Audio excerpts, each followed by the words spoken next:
গোয়েন্দাগিরি করো না, স্পাইগিরি করো না, অন্যের ব্যক্তিগত বিষয় নিয়ে খোটাখুটি করো না। এরকম স্বভাব আমাদের অনেকের আছে না নাই? তো অনেকে দেখবেন যে অনেকের প্রাইভেট বিষয় নিয়ে খোঁচাখুচি করতে সে বড্ড মজা পায়। আছে এরকম? এটা হারাম। আওয়াজ করে বলুন, এটা কি? ওয়ালা তাজাসসু, গোয়েন্দাগিরি করো না।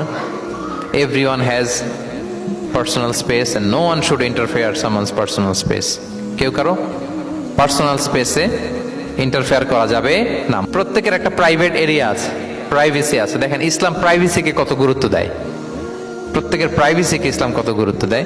কারো প্রাইভেসির মধ্যে ইন্টারফেয়ার করা এটা ইসলাম পছন্দ করে না। এজন্য খবরদার, কারো ব্যক্তিগত কোনো ইস্যু নিয়ে আমরা নাক গলাতে পারবো না। কারো মোবাইল ধরে মোবাইলের গ্যালারি চেক করা, কারো ইনবক্স চেক করা, কাউকে না বলে কারো চিঠি পড়ে ফেলা, উকি মারা, আড়ি পাতা, এগুলো হারাম। এগুলো কি? তো এরকম সব আমাদের আছে না নাই? আড়ি পেতে শুনতে